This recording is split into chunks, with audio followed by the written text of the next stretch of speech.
Hello, planet Earth. Look at you, planet Earth. Look at you, looking at me, looking at you, looking at you, looking at me, planet Earth. Look, there's Brent. He's back again. Dude, this is, what is this, like 3 in a row? I know. It's a whole thing, and it's going to be like 3 more in a row after this. Wow.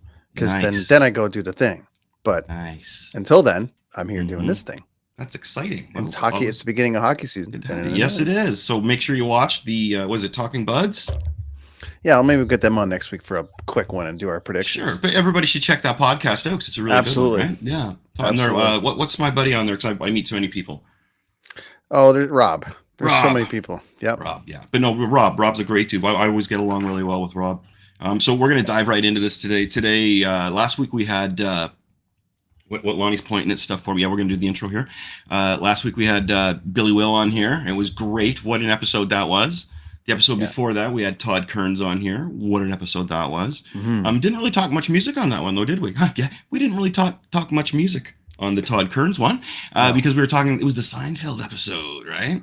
So keeping with the theme, I like trilogies, so we got to end it off with the indie music episode, all right? So we're going to play our little demo here, and when we come back, we're going to have Rich McPherson from his solo project. It's just him. It's not like him and the Animals or him and anybody. It's just Rich, man, because that's all he needs right now, and he's going to tell you why. We also have Gary Begner, because Gary Begner has to be on our indie rock shows, because Gary Begner really is indie music, Canadian indie music, and he's in the band HELLAPHANT, and Machete Comics did coloring on their graphic too, which is really, really cool. So we're going to show our little intro here. We're going to come back with the gang that I just mentioned, as said.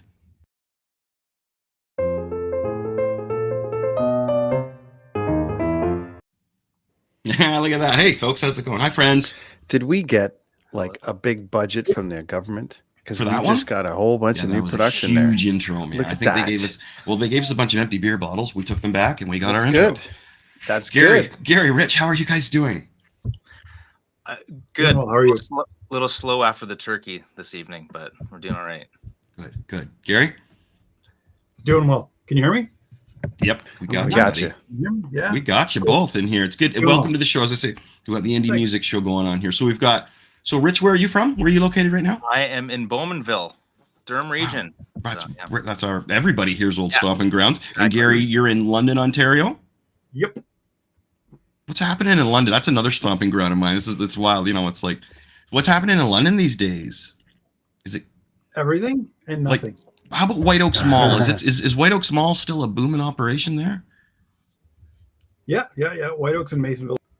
Okay, that's where I got my Star Wars figures from when I was a kid. Was the White Oaks Mall there a lot? Yeah.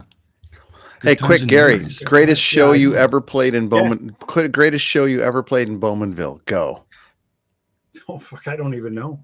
I think it was opening for Lowest of the Low. I think. I'm just trying to. Where? I can't remember. Yeah, I can't. Honestly, I couldn't even tell you. I did an interview, and this is just to that point.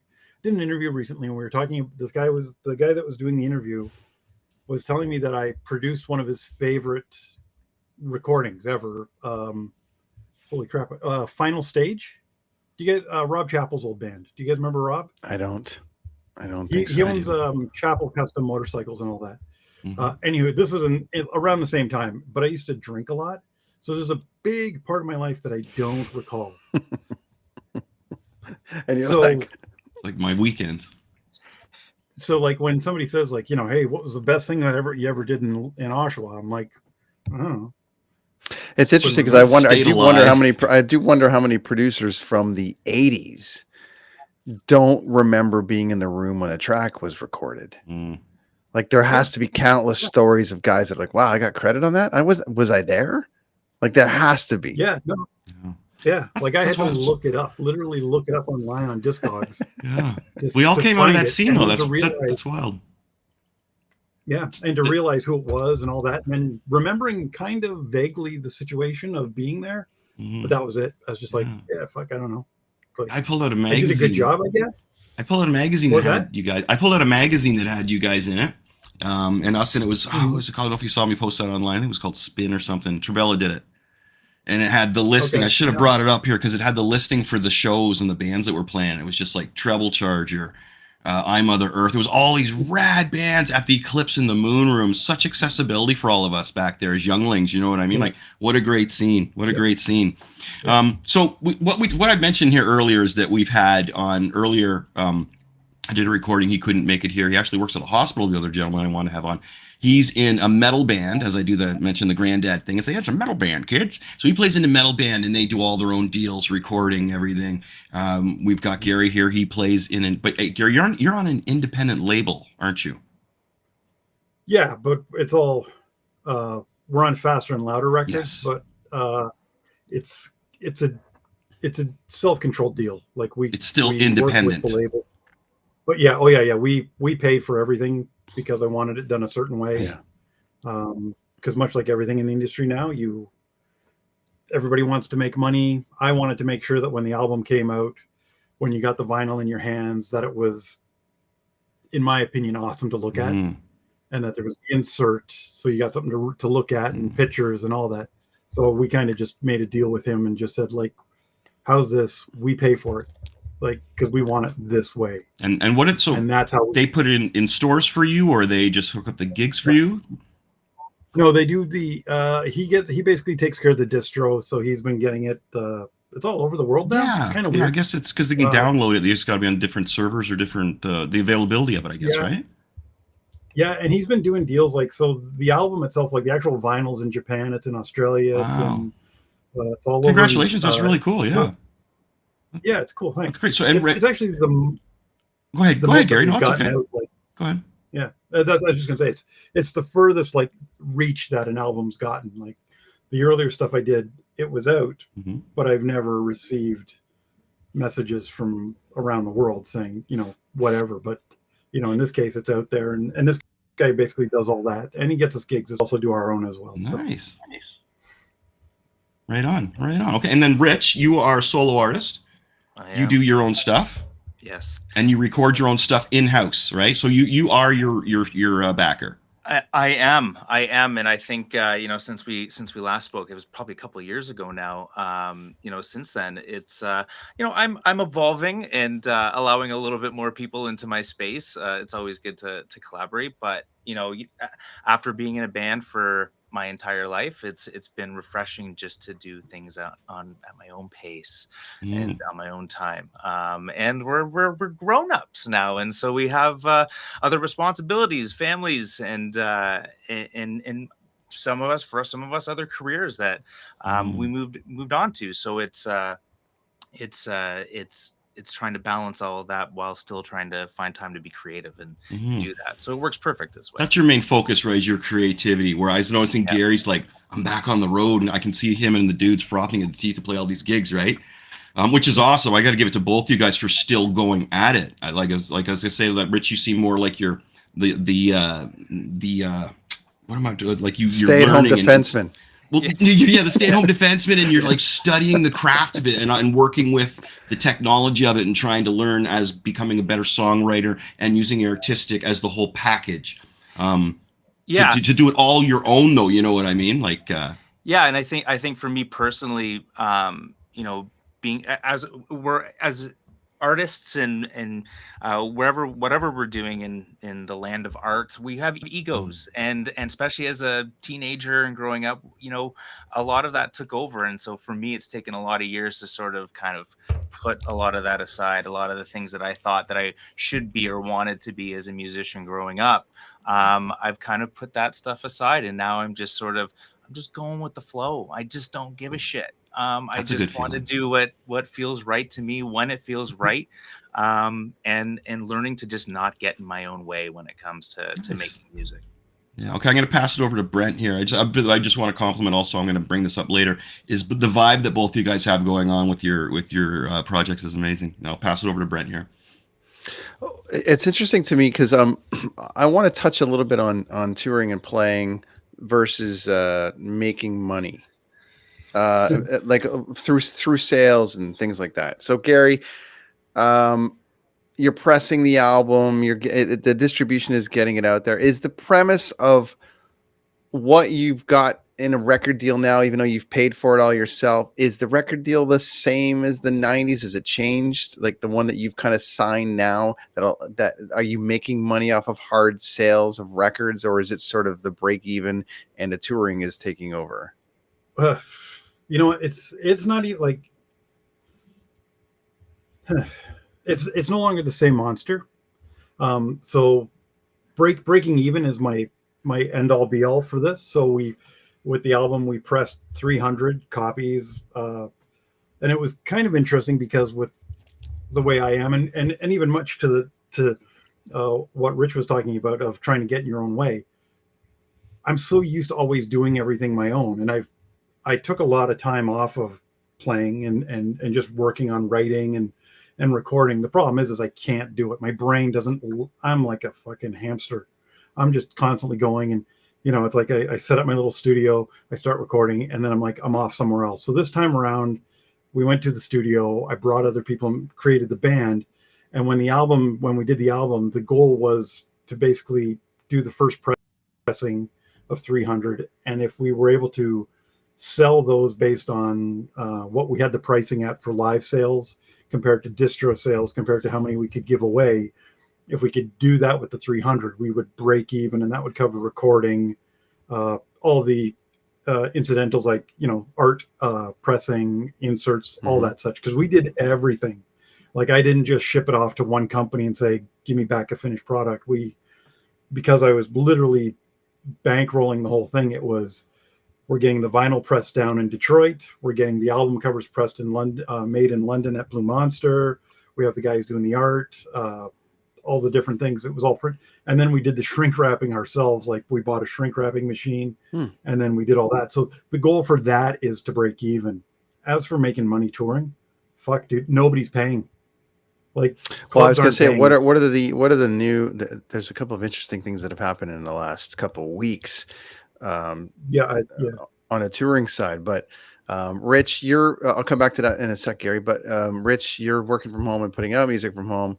How many gigs are you playing any gigs at all? Or are you basically just putting stuff out or just writing stuff for yourself? I know you touched on it a little bit before, but like, is there a bigger plan there, or are you just kind of putting music out in the world? Yeah, I mean, I think I've never stopped wanting to create and just put something out. And if I can get a few ears on it, I'm happy. And I love that whole process of packaging something together and spending the time on in this day and age that one song, and getting it out there.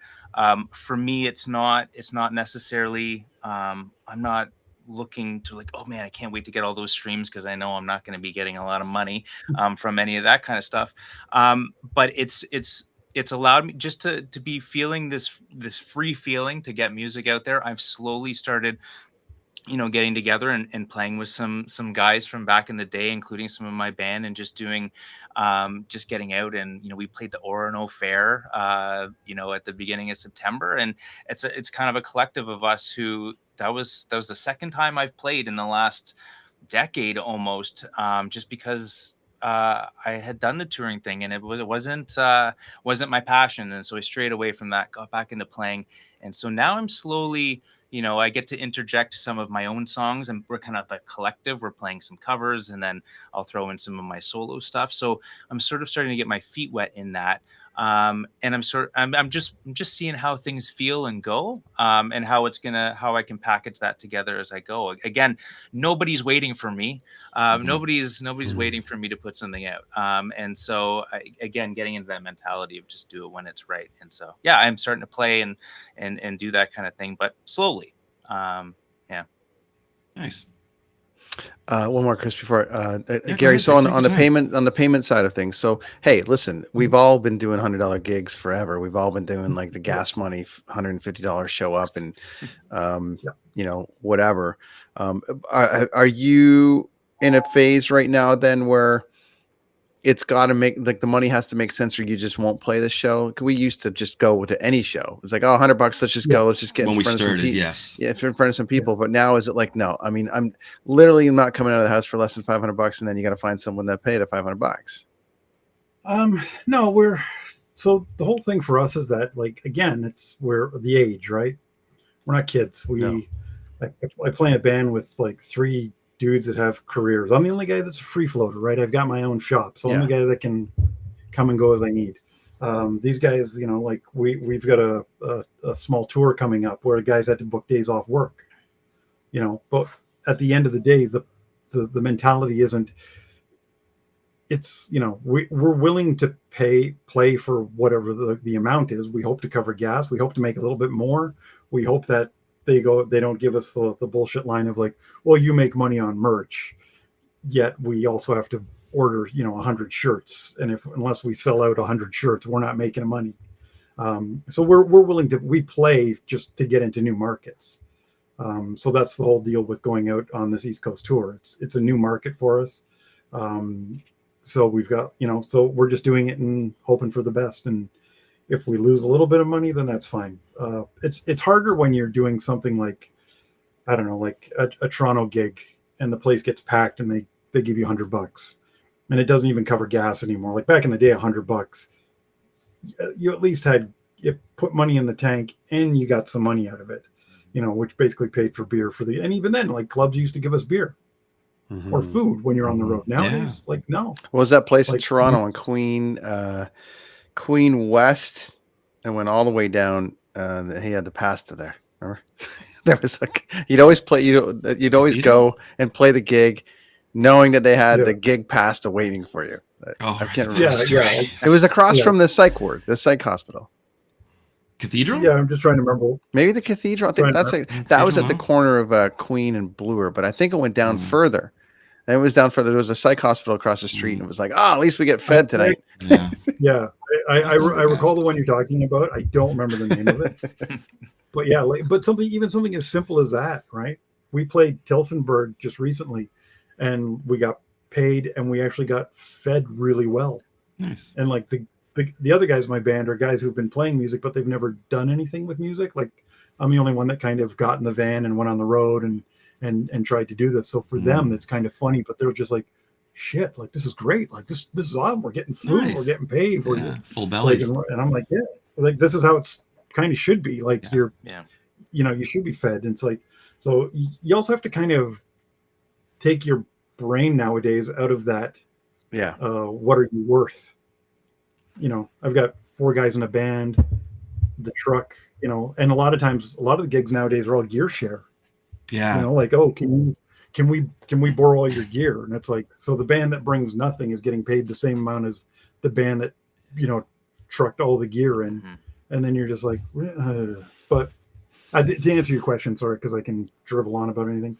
Yeah, we're glad to play. We just want to play. It's trying to build the name more and more all the time. Yeah, because you guys are busy. Like, it's good. Because I feel the album is strong, but I feel that the live show kind of delivers it even better. So that's kind of like, and that's the same with everybody, right? Unless you're, you know, a giant synth pop and that's all you need for your sound. It's like, you know, we try to bring out the energy and we try and bring an honest show. We don't do any gimmick or anything, but we just play hard and then get out. And that's kind of what we're trying to do right now. So the money part isn't as important. It's important because I really am tired of paying for everything. Yeah, it sucks to be in the hole after everything, right? Yeah. Well, everybody else makes money off music. Yeah. The bands don't make shit. That's tough, huh? We get like 0.004 cents per play on Spotify. I looked at the HELLAPHANT account. I was like, geez, we're at $100. That's pretty. You know, so if you think about it, that's decent plays for like a no-name band. But like back in the day, that would have been a lot more money for us. Like, they've done that with YouTube as well. They've cut everybody off on YouTube. I don't make anything off my YouTube at all, and I still get like, you know, thousands of views on everything. And I'm like, wow, I should be making something. It's like, you have made 50 cents. What the hell? Yeah, exactly. And I used to be able to pay like a bill with it back when I was living in, you know, back when it started. But yeah, exactly. Ridiculous. And most of the we get, you know, we'll get a PR firm contacting us or an agency contacting us about, you know, wanting to help the band out, but it's always the same old thing, right? It's like, you know, if it's that whole thing, you know, if they want you, they will work for you, you know, but you know, it's like, you know, it's like the modeling career back in the day, going to the Oshawa Center and having the cubicle set up, and they'd be, you know, here, $75, we'll do your headshots and we'll get you modeling jobs, and you might get to walk in the Oshawa Center modeling show, and that's That was it. You got your 75 bucks. The guy's like, I went to school with one of the guys from Sum 41. Exactly. I was in the third grade with him. I can't remember his name, but I think it was the singer. He was the dark guy. He was the singer, right? I went to school with him. Yeah, you run into a lot of guys like that, right? You do. But so everybody's getting paid. Everybody wants money, but the bands just aren't getting it, and that's unfortunate because we would make better money as a cover band. But as you guys know, I'm not the guy that wants to play a cover song. No, yeah, everybody has their own niche and things. Right? The cool thing that is again about being independent. Like our podcast, if we get more views, we're gonna have to register with the government now, and they're gonna be into everything that we're doing, right? Which $10 million. We're at 9 million. We got a ways to go, Chris. Yeah, we got a ways to go, right? So I said if and when, but I'm just saying, like now they're starting to creep into this as well. But the cool thing that I always say this at the end of my podcast is I love being able to talk about whatever I want to talk about on here. I've got nobody censoring me.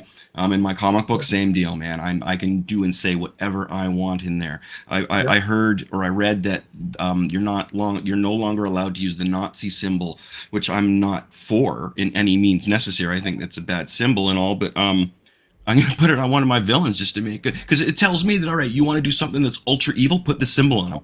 That's what it's telling me. Right. So I got a villain coming up, man. That is a scarecrow. He's a dead scarecrow. And he's not only after young boys, he's a Nazi.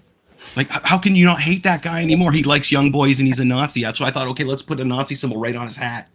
So let's see, my friends. There'll be another podcast on that subject, I'm sure.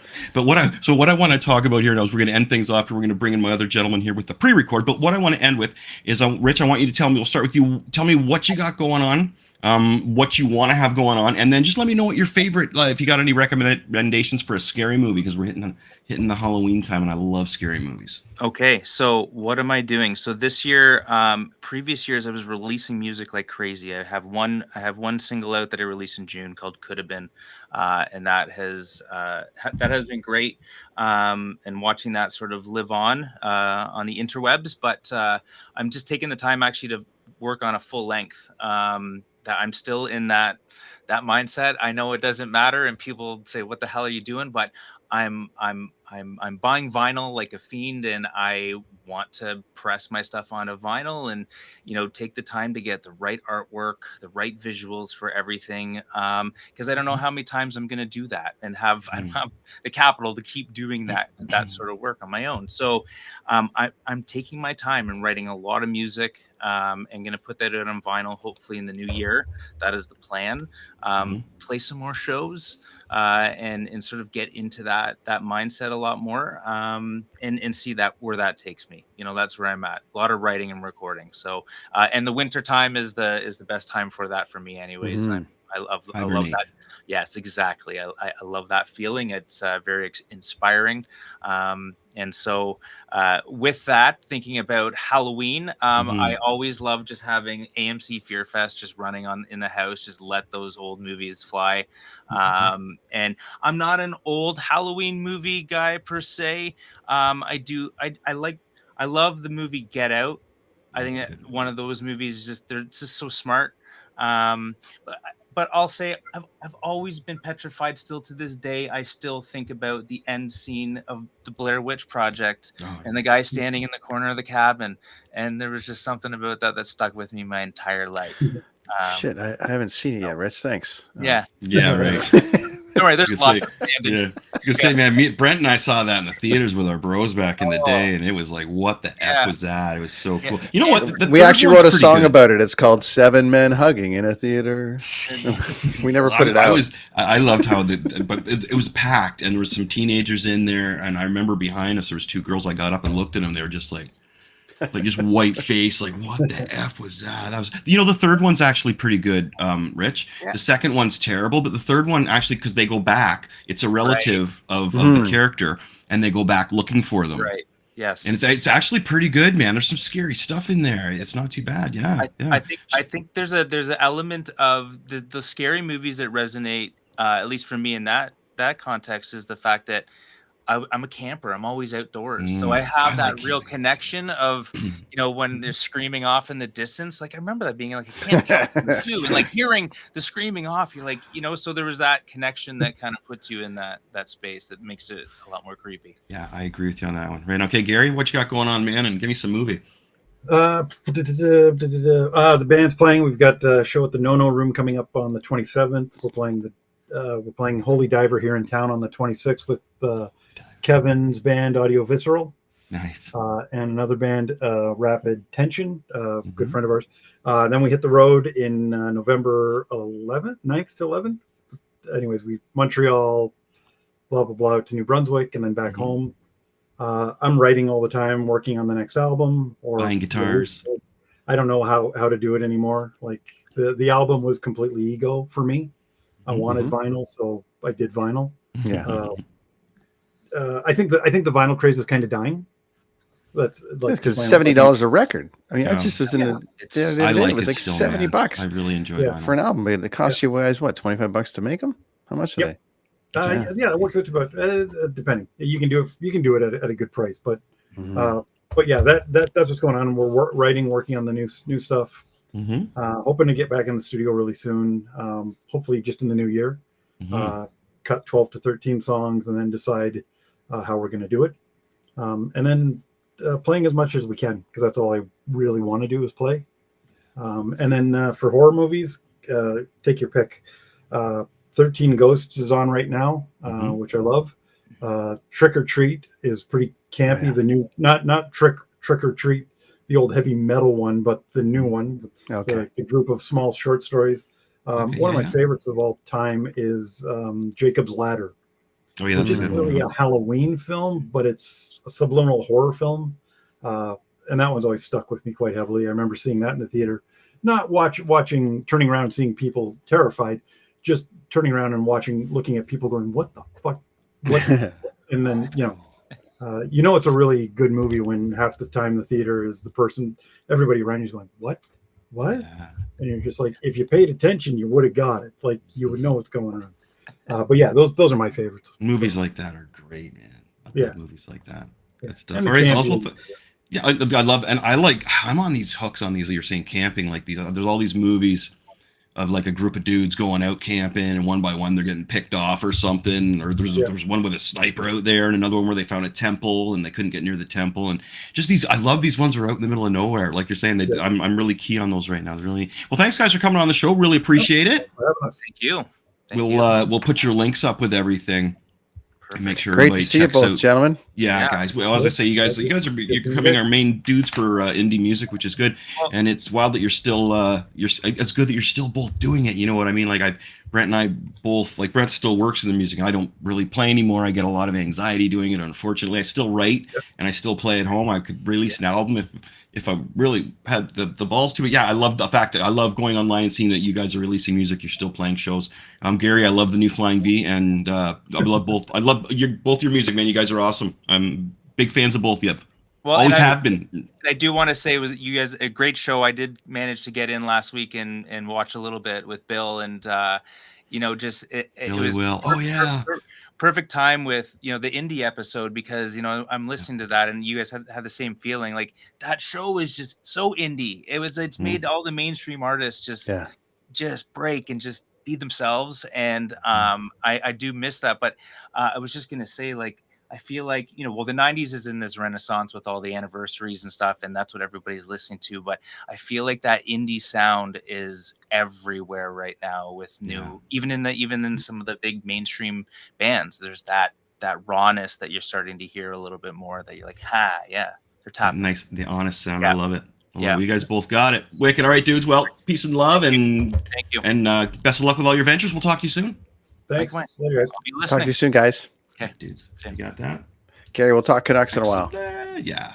All right. That was awesome. That was really cool. It's good to see those dudes, huh? I know. It's been a while. And Gary's it's the funny thing is we're all from the same scene. I know. All four of us. And it's, we're all still doing rad stuff. I just love the fact that they're still giving her out there and doing it. Because as I mentioned, like I can't do it. And there's every once in a while, I'll be up late at night and I'll be on my 5th beer or whatever, 6th beer. And a song will come on, or I'll see a picture and I'm like, oh man, I should and I'll be thinking about texting somebody and getting a band together at 1:00 in the morning. And then the next day, I'm so glad I didn't, right? So, I always say, I had 2 thoughts last week, which was to take all the Machete stuff that we've done and re-record it. Holy shit. Could you imagine? But just like like changing it up a little bit, like well, we take a weekend to just jam, and then that just would be kind of like re-recording it maybe, and just like getting a new sound, like just kind of taking the old stuff and putting a new sound on it. Teaching Den how to play bass again.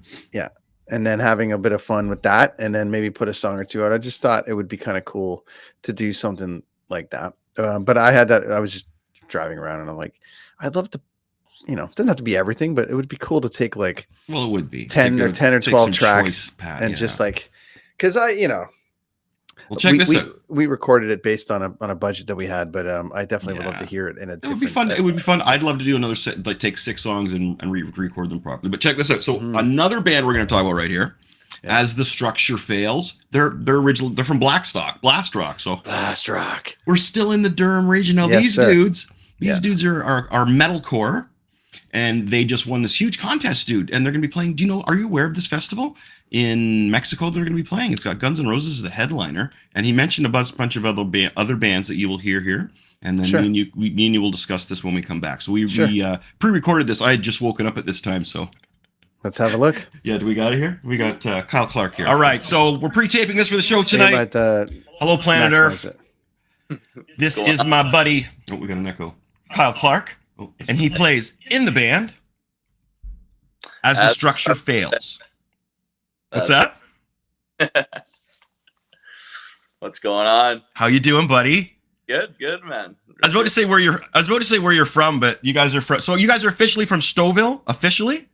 Yeah, that's our home base is Stouffville. But you know what? We grew up around Blackstock. We jam in Blackstock area, which you know all about. Blast Rock, my friend. Yes. So do you live in the Blackstock area now, or are you in Stouffville as well? I'm living in Blackstock, and but we commute to each other's places. Sometimes we record in Stouffville. Sometimes we're jamming out in Blackstock, and other times we're in Whitby. So. Wow. So the guys live all over. And you guys are, how would you describe your band? Like, cause to me, I'm always just like, it's a metal band or it's a hardcore metal band. I don't know the genres and stuff. So is there a certain niche for you guys in metal? Yeah. We would consider ourselves kind of, like a metalcore is like probably the term closest to our sound, but we definitely have songs that touch in different areas of metal, but there's so many, subgenres. It's crazy. There is. It's wild now, especially for an old guy like me. I'm like, for one thing is I can never read the names of the bands anymore. Yeah, I know. The logos are crazy. I could never make a metal logo for a band because I'd have to make it legible. You know what I mean? A lot of them are pretty crazy and stuff. But so you guys just played Kingston here a little while, and we're going to show some of that footage, which was great. You're at the Broom Factory, and you don't have a bass player. Yeah, we don't have a bass player. No, we. The funny thing is, I didn't even because obviously I came from a band that had 2 bass players, right? My second last band, maybe third last band. Anyway, you guys don't have a bass player. I didn't even notice that. Can you talk about that a little bit? Is it just because the drummer? It's because the drummer's so good, isn't it? Yeah, that's right.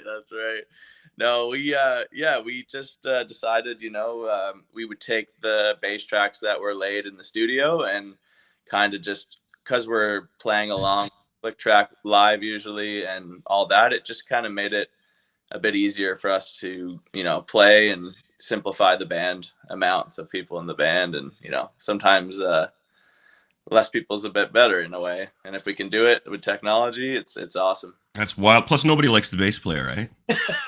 That's right. No. Nobody likes the bass player. They're no cool. way. Yeah, you guys had 2 bass players. I remember that. I know, dude. That was nuts. Like that. Caliber was fun, but it was nuts. Like there wasn't anything that wasn't nuts about that band. Showing up at a show was nuts. Recording was nuts.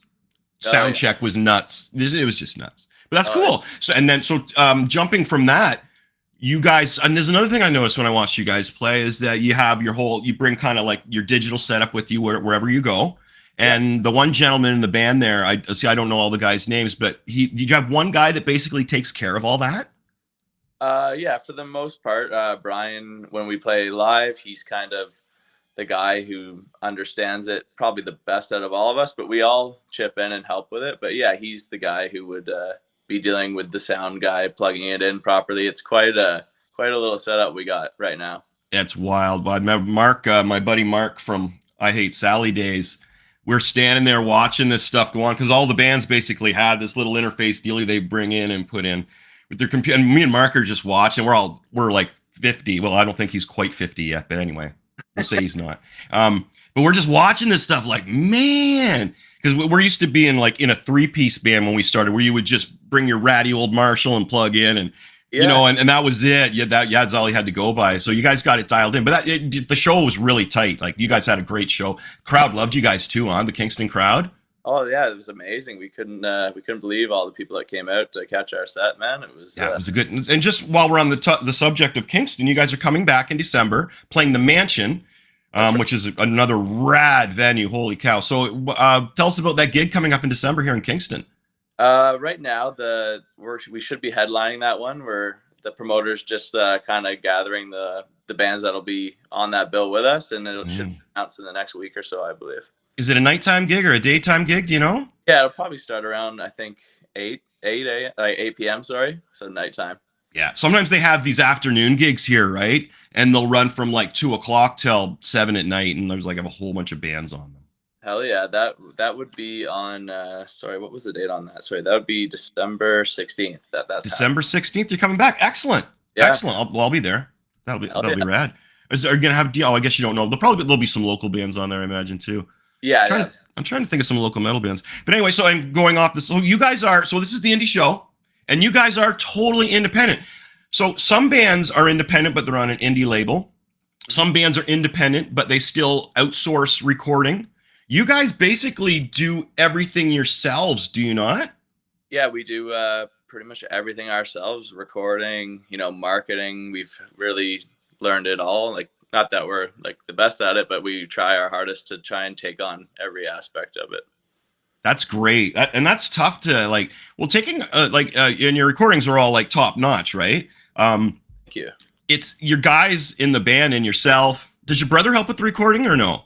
No, he doesn't, but he used to in the early days. I thought he did in the early days. But the fact that you guys all know what you're doing and put out a product like that, that's pretty rad, man. That's pretty rad. So it's so rad that it won you guys a contest. Tell us about that contest you guys won. Oh yeah, we played the Battle for Hell in Toronto, and it's basically a competition of like a performance competition. So you go up against some of the bands in Toronto area. Some bands came out from Montreal, and we essentially performed, and there was judges that considered us the top band that night. And so now that we won it, we are opening for Slipknot and Guns N' Roses in Mexico.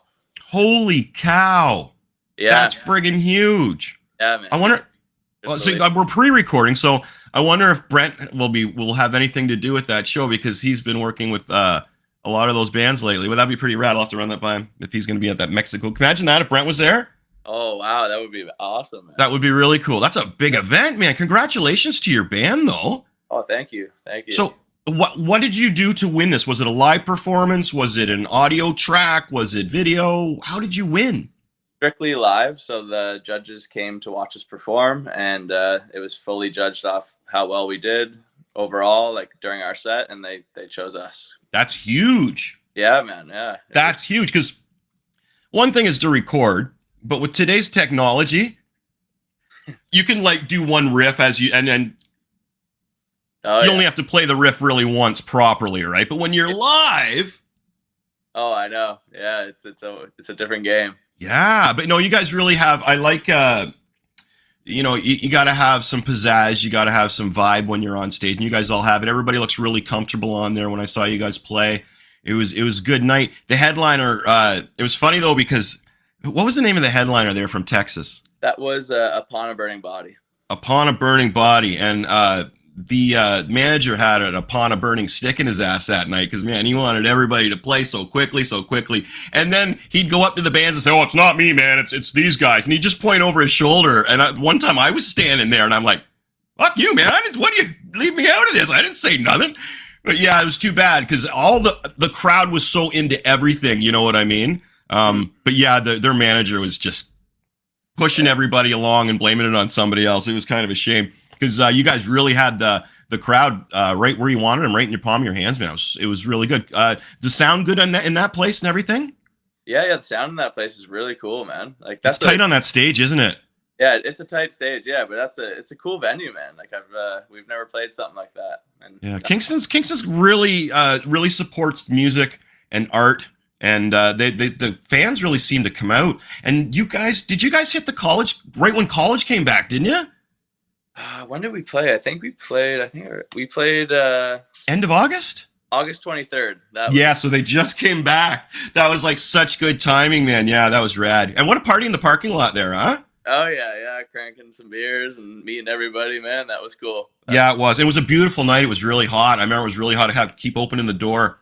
I work the side stage there occasionally, or I help at the side stage, right? It was a sauna in there, man. It was hot. Yeah, I love that though. That I used to really like that. You know, as stupid and weird as it sounds, with playing a show and you're up there and it's just like, you feel like you're in a sauna, but you're just rocking and the crowd is in the same pocket as you, right? It's like, yeah, we're here to rock. Doesn't matter how hot it is. Oh yeah, man, it was good. So you guys have a new album out as well, or a new single, or how does that work these days? Yeah, so we dropped a new album 3 days ago, but it's there's only one new song on it. We slowly released the album as singles over a period of time, and then when the last track was dropped, the whole record drops at one time. So we just finished that record. It's called In Vain. Cool, awesome. And this is so when is this big gig coming up in Mexico?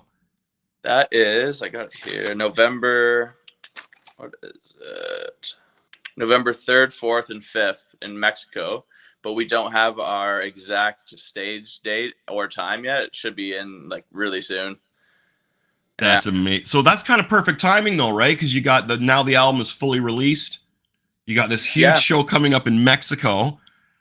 Yeah, it's been crazy busy, man. It's been awesome though. So you guys got to get your passports together and such. Oh yeah, man. It's that's what we've been working on a lot as well release. Yeah, it's been a crazy last few days here. Don't drink the water, man. Yeah, I know. We gotta just drink the beer, right? Tacos and beer, and you'll be good. Well, that's awesome. So do you get to take in the whole weekend? Yeah, I think we're gonna go for a whole week. We'll get there a bit early and make sure all our gear's all gathered properly, and just to play it safe and make sure we smoothly are able to play our set there. You guys must be stoked. We're blown away, man. Like it was such a good win for us, and we've been working at this over 10 years. Yeah, dude, I've been watching you guys. So this is could be like a huge leaping off point. Like I could have you back on the show next year, or try to, and you could be like, well, I'm kind of busy, Chris. You know, now we're touring all over. And is that, do you got? But so we were discussing as well that you have like a really good job. Yeah. So what do you do for like? What's your day job? So my day job is I work as a dialysis aide or a dialysis technician, and it's just who have failed kidneys. We clean their blood and just I kind of assist nurses with hooking them up and getting them off the machine. Well, that's amazing. Which hospital are you at, if we don't mind asking? Oh, where are you? Oshawa Hospital. Oh, in the Schwa. You're at the Schwa Hospital. Oh yeah, man. Dude, that's a scary hospital. Yeah. I get, we're Halloween. I got one more question before we go. It's spooky nature, so I'm kind of leading into that. But I always hated hospitals, dude, and I always found that Oshawa one just had a creep. Certain spots of it had just a creep zone to it. The one in Kingston here does too. You'll go down a corridor and it's like just cement, and you're just whoa, no windows, no doors, just and you're like, oh my god, I take a wrong turn. You know what I mean? Oh yeah. But that's wild. That's wild. So yeah. So you got a really good job. So my other question with that is do you guys want to take off on the road for a month and stuff? And yeah, we're actually planning, like we want to go full time, and that's what we're all pushing towards.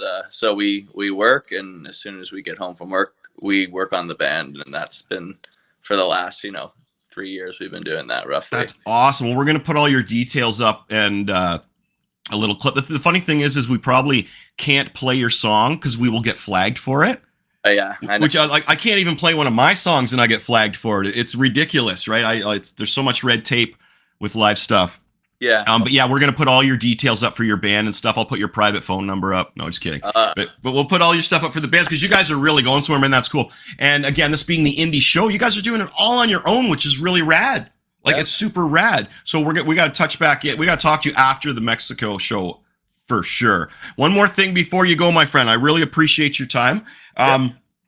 Halloween's coming up. You must have a few specialty movies or favorite scary movies that are your go-to around this time of year. And what are they? Let me think of that. I like the Insidious movies. They were like the first one was pretty damn good, and the ones after pretty awesome. You know those ones? Yeah, totally, dude. I like those movies too. They're really good. My go-to is I'm more of the classic, The Shining. Have you ever seen The Shining? Oh yeah, man, that's a good one. That's like because it's such a mind fuck, right? The whole movie's like just a movie within 5 other movies. I love it. I did a special on it on here, and a lot of people were watching that one. I like that kind of stuff. Insidious is kind of like that. You got to look in the back for things, and there's little foreshadowing things that you see. It's like, oh, that's gonna make a difference later. I like movies like that. Definitely, man. Yeah, they were good ones, and they are. Yeah. So that's your recommendation for Halloween viewing? Yeah, that's one of my favorites, I'd say. I love it. Right on. Okay, buddy. Well, thanks for doing the show. How cool is it that the drummer gets some spotlight here too? Right? Hey, I'm always sitting in the back. Never get right. Brent was always a drummer too. He can share your view from back there too. But so anyway, man, thanks for coming on the show. Your band is called As the Structure Fails. That's right. This is Kyle Clark. Thank you so much for being on the show, my friend. We're going to check back in after your Mexican trip. And do you guys smoke? Do you guys smoke weed? Or just some of the guys? Some of us do, yeah. I was going to say, I got to hear what it's like down there for that kind of thing, because I always like to hear I'm a big cannabis activist, and I like to hear what's going on in different places. I've heard people say that it's like not very good in Mexico. But well, I'll have to figure that out for you. But yes, not very healing anyway. But anyway, buddy, cheers, my friend. Drink the beer, not the water when you're down there. And thanks for being on the show. Hey, man, anytime. We'll talk to you soon. All right.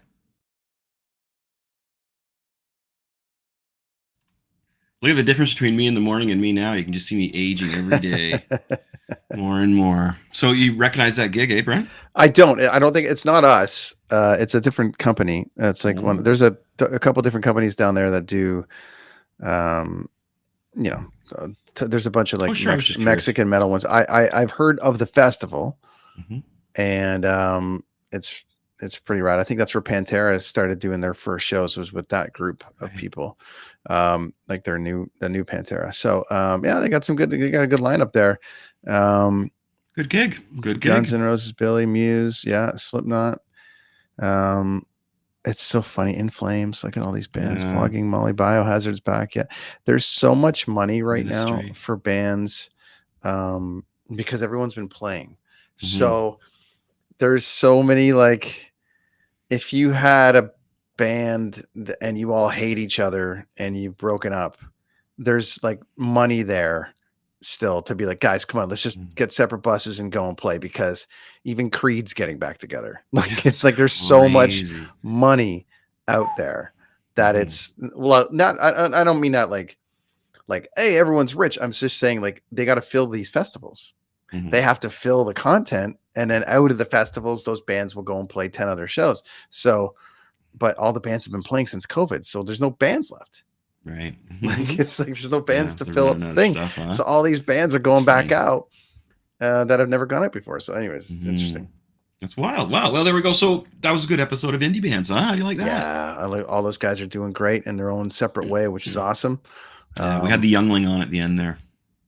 Yeah, and I would be curious to see if he's getting. I mean, I know they won the opportunity to be on the thing, but I am curious if they're going to get any help from Factor and some of these things to get down there. If not, it's going to be a pretty expensive trip. But well, this is what we're going to have. We'll have Kyle on the show after and see. He'll report back and let us know how his, if all was according to plan with what they were offered and everything. We'll get the details. It'll be interesting to find out. Interesting to find out for sure, man.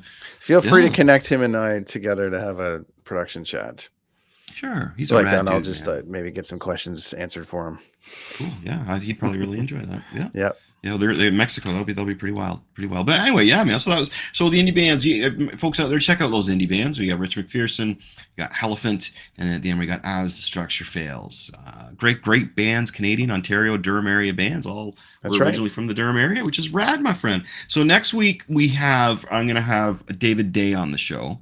I don't know if I'm pre-recording or if I'm going live with that one, but as far as I know, David Day is going to be on the show. So if you're around next week, and he does come live, Am I around next? I think I am, but I mean, it could be like depending on the chat. If it's a pre-recorded, I mean, you would be more beneficial to have that chat than me. I'll be like from the standpoint of like happy to be there watching, but I don't think I could bring much to the table when it comes to the comic side of things. But we may go to a bar as well. He loves his beer, and I like my beer. I'd like to go to his studio. We'll see how it goes. But anyway, man, that was the indie music episode, my friends and true believers. Rad. We got Brent again beside me here hanging out. Thanks, Brent, for showing up again and doing the thing you do, man. I really appreciate it. It's always good to see you. Hey, man, it's fun to be here doing the thing, doing the shows. You wanted to talk Marvel? You want to do a little bit of Marvel? That's it. We'll just keep it with music. We only got a few minutes left, and it's better to keep this under an hour. But we'll lots of time to talk about Marvel. Hockey season starting this week, so remember, check out the very exciting. Talking Buds also on our network. And I'm actually going to be in this magazine with Ray now. I was on Ray Routh's podcast, and now he wants me to be the feature in a magazine coming up. So I got more cool stuff. And I'm also going to be at the Grand Theater in Kingston at the end of the month. I got a workshop next week at the Broom Factory, and then the following month, lots more fun stuff. Machete Comics, we're rocking and rolling. Also, issue 4, man. Issue 4 is ready to roll. I just got to figure out how to do a release for it. But I always just release the comic, and it never has a lot of fanfare because I just kind of think I'm kind of like, comic is now available. So I got to do something, I'm thinking. But anyway, thanks for showing up, Planet Earth. Mom and Dad, they're home watching. I know we had a big Thanksgiving dinner yesterday. It was great. Taylor couldn't make it, but Taylor, love you. Hope you're out there somewhere having fun. And Brent, thanks for tuning in, my friend. Good times. Rad dudes. Yeah. Peace and love. Cheers, friends. Be good to each other. If you can't get each other drunk,